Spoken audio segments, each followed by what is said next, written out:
Les statistiques de Suisse Solar concernant la production d'énergie solaire en Suisse, rénover les bâtiments pour atteindre la neutralité carbone en 2050 et une technique neurochirurgicale permettant de restaurer la mobilité chez les personnes souffrant de paralysie partielle, c'est le menu de notre Domotek Hebdo de la semaine.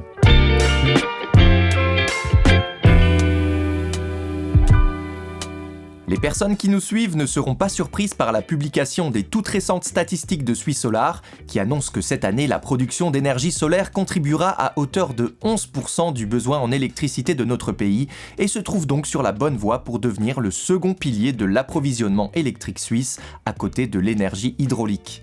La forte progression de la production d'électricité photovoltaïque a poussé Suisse Solar à élaborer son premier moniteur solaire suisse afin de proposer une évaluation réaliste de l'évolution future.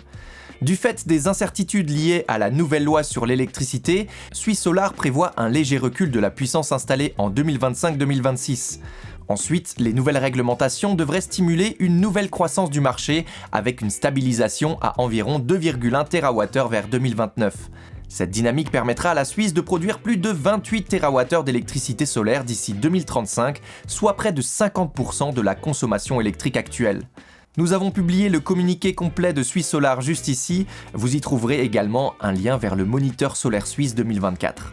Et n'hésitez pas à nous suivre, ça vous permettra de rester informé sur l'ensemble de l'évolution de la production énergétique suisse. Pour atteindre les objectifs climatiques et répondre aux besoins d'une population croissante, Philippe Thalmann, professeur à l'EPFL, propose de freiner les nouvelles constructions et de rénover le parc immobilier existant. Avec une population suisse estimée à 10 millions d'habitants d'ici 2050 et un vieillissement marqué, il prône une utilisation plus rationnelle des espaces disponibles plutôt que de construire davantage.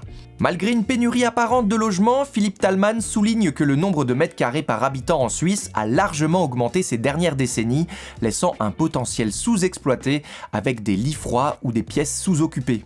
Il propose donc de réorganiser les logements et d'encourager des formes d'habitat collectif ou partagé pour une meilleure gestion de l'espace et un renforcement du lien social. Pour atteindre la neutralité carbone d'ici 2050, 75% du bâti actuel doit être rénové en 25 ans, mais aujourd'hui, moins de 1% de ce parc est assaini chaque année. Ce retard nécessite de rediriger la main-d'œuvre de la construction vers la rénovation et d'inverser les priorités. Cependant, cette transition se heurte à des obstacles financiers, politiques et sociaux, avec des propriétaires souvent peu enclins à investir ou alors incapables de le faire. Philippe Thalmann propose une combinaison de mesures, aides financières, taxes et contraintes légales, tout en repensant les aspirations individuelles comme la villa ou les grandes surfaces privatives pour favoriser des solutions plus durables et équitables. Et vous, qu'en pensez-vous ? N'hésitez pas à nous faire part de vos idées en commentaire. La stimulation cérébrale profonde est une technique neurochirurgicale bien établie qui consiste à implanter des électrodes dans des régions spécifiques du cerveau afin de moduler l'activité neuronale.